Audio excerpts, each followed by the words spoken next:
huge fan with this Kimi ban right here because there's still so many other A-list marksmen still on the table. We got the Granger, we got the Claude, who still comes by every now and then, and of course, Gosu here could even opt to actually take down one more fighter. Well, not really exactly a fighter, just to correct myself right there. Maybe if they really want to ban, the Valor might be a good choice as well, because from the side of Axis Esports, they are still looking for a little bit more of that firepower. Yeah, and Axis Esports, I believe they also did pick the carry in the previous game. Granger is still on the table, like you mentioned, and if you are Team Gosu, I was about to bring out the Archive. Archive was a pick that, while we were watching the previous series, we were hoping that Axis Esports will pick that up in game number 1, where they only had this Lolita as that front line. Team Gosu, they're going to deny this double tank because the rest of the priority tanks, Hylos and Kufra, have been taken out as well. So smart move from Team Gosu. But I also want to point out, Team Gosu during their qualifiers towards M1, they have some interesting picks when during the Shanghai qualifiers, where they have Estes, a hero that we just don't see almost anywhere. But today they're gonna go with the textbook play, and carry will be their choice. I do like the answers coming from the side of Team Gosu right here. They needed something that's really reliable to shred out some of these tanks, and what better way than to pick up the carry? All you have to do is get the Demon Hunter Sword, and you will get a little bit more of that power spike, or even the Golden Staff as well. But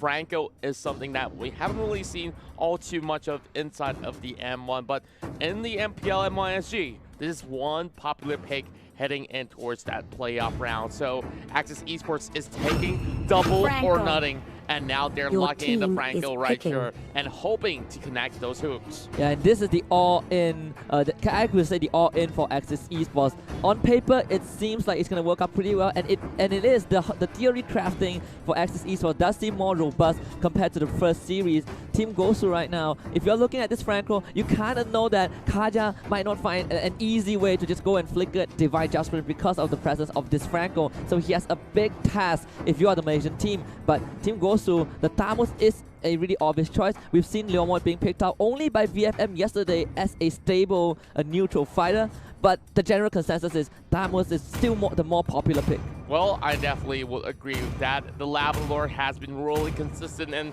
the win ratios are pretty good as well, as we are looking at the stats of Tavis. And for Axis Esports right here, of course, great pickoff potential in the early bouts, but heading in towards the late game here, I'm looking at Gosu, and I'm liking how secure the mid and late game is for the North American team. Now, of course, Team Gosu here, being here in the M1, they're looking to prove a statement. Same goes to Axis Esports. So now we're heading in towards our very first game between these two talents. Of course, love the flags as well, pretty much similar in colors in that sort of sense. But for Axis Esports here, they really got to pick themselves up. I felt like that 2-0 sweep that just happened against Burmese Goals, it was a little bit of that sort of a passiveness coming from the Axis Esports side, which I felt was not really that sort of a signature play style that they were in. So perhaps they should be pretty much well relaxed to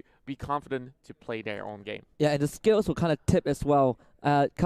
Malaysia, the locals would mostly agree that Axis Esports, just like most of the Malaysian teams, are the aggressors. They like to play aggressively, but we've seen Game 1 slightly greedy against Burmese Goals with the single tank 2 fighter. Didn't work out. Game 2, same as well. But the game is ready though, so we'll see if Axis Esports can turn this around and flip the script and take on Team Gosu in the second series. Gosu, the American Dragons here, are slowly marching in towards the lanes. And of course, get yourself that M1 ticket. Here's a little bit of that promo code that you can copy down if you have not make your purchase. And now we're looking at Ken Ray here, already tossing out the wheel, and Breezy, oh my goodness, already dropping down to 50%. So a rough start for the side of Gosu right here, but shouldn't be too much of a hassle for Team Gosu to come back into play. So Basics going to be supported by the Kaya, and they're looking to make sure that Breezy gets that level 4 in hand so that they could go in for that flicker and Divine Judgment. Yeah, and Team Gosu right now is going to go for the standard, and I like the early invade coming in from the USA team, and Evo is the only one who tries to go for the protection on them. Buffini actually took it away, so managing to slow down the tempo from Team Gosu is a good start for Axis Esports. That's definitely a huge signal for the side of Axis to actually march forward as well. Axis Esports will also try to take down this road cap without any sort of contest at all. So we're looking at all these other members on over the top side here, pressuring over the side of Lasted as well. So Lasted here will just have to hold on for dear life for the time being. But Kenry shouldn't be too much of that sort of problem for him to actually hug by the corners of the tower of the bot lane. Yeah, and Axis Esports taking a page out of what Burmese Goose did in the first series against them. In under a minute and a half, Burmese Goose were able to take that top tier 1, rendering this Marsha ineffective. And right now what Axis Esports trying to do is to take that bottom tier 1, but now Team Gosu, they're gonna jump the gun right now. Lasted does not have that level 4. General, though, pumping the damage with the wheel, not able to get the kill off. Meanwhile, Team Gosu takes that tier 1 bot, and this is what... Axis Esports takes that tier 1 bot, and this is what they want. Now you free up the map for Lasted to be a bit more effective. Wow, Flicker coming out from the side of Breezy as well, and this is going to be that turtle going on slight reset as we are looking at a full Flicker team from the side of Axis.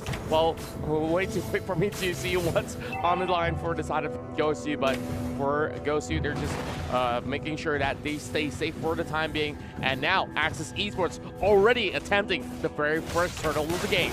Definitely a bit more composed recovery. They were not letting game 1, series 1, get to them. So Team Gosu, they're gonna lose that turtle. The fact that they were not able to steal the buff early on, they lost the turtle, they lost the tier 1 bot. Axis Esports, with that slight economy advantage, can look to push this, and you can see 4 members from the Malaysian team, they are already congregating on the top side of the map. They want to take the top tier 1 just so this Marsha can actually function, and now they can go in with the ultimate onto Paulo. Great wild shot. Paulo is blocked by the wall, so they will get the first blood, and that will go over to Axis Esports. What a great setup coming in from that Grok. Look at that wall charge ramming onto 2, and that wall to negate the escape.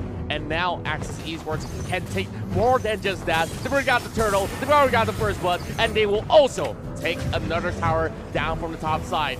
Well, look at the gold graph here. They're already 2,000 in favor, and Axis Esports are looking to dominate. Yeah, Lax is looking pretty fine right here because those 2 side lane tier 1s are taken down. Now this Marsha can go anywhere she wants, like you mentioned, the gold grab in favor of Axis Esports completely. Team Gosu seems like the only aggression that they made was onto Lasted twice, no kills at all, and they're forced into this very conservative playstyle, and that will give Axis Esports the space that they need. They will find Paulo once more, and that one will go over too long. We can see Scott just suppress him right there, and he could not even move a muscle. Now Gosu here already dropping another member. Of course, this is still pretty much early into the game, 4 minutes in, and we're seeing Axis having a great control inside the jungle, and you see there's so much of that pressure going on, and Team Gosu does not really have any sort of response for the time being. And there goes, one more tower on the top side. Team Gosu a bit too passive. They are not responding to the sieges from Axis Esports. They are still leaving that side laner, the Thamus, to farm in the bottom lane. Sure, you get that resources, but the rest of the map is jeopardized by Axis Esports, and not really sure what they're going to do now because the carry seems like it's not able to find the effectiveness that they need. As we mentioned, that carry does go down, but Basic comes in. He wants that revenge. Paulo as well with the charge, going to jump right in, gets the stun onto Scott. Long will flicker away. Breezy gets the ambush and gets taken down by Vin, and this is what you want to see from Axis Esports. The recovery, Paulo with a Divinity Blast, but cancels by Scott. He hooks him away, and then will give Ranger the killing spree. Basic now will try to salvage everything, to dump in with the Stardust 4, and we'll find that the shutdown onto the Ranger, but Basic has to get away, and Axis Esports will not let that happen. The killing spree going over to Rin. Whoa, such a beautiful fight coming from Axis Esports, and look at Scott though. That beautiful hook cancel out the Numenon Blast, and Axis here looking for another turtle, but let's have a look at the replay brought to you by Mew Mobile. Look at Basic, he went in for a chase, and of course Lung was forced to flicker away, and this is where things get even more interesting. They know that Paulo is channeling ult, and Scott, in that sort of a moment, clutches it off and cancel it in time to save members of Axis Esports. And it was only down to basic, but Rin still made sure that he gets a kill with that flicker coming out. Yeah, and even with the falling star moon, Esmeralda got the shutdown but was not able to get out. So in the end, the shutdown doesn't really matter too much for Axis Esports because they got more than they came for. Scott MVP for that. Evo now getting ganged on, but he is the Grok pretty tanky. They can use the Divine Judgment on him, but they didn't pull him back, and that means Evo will get away scot-free. And guess what? Paulo Akenre is caught out again, and it will be this one going over to Evo.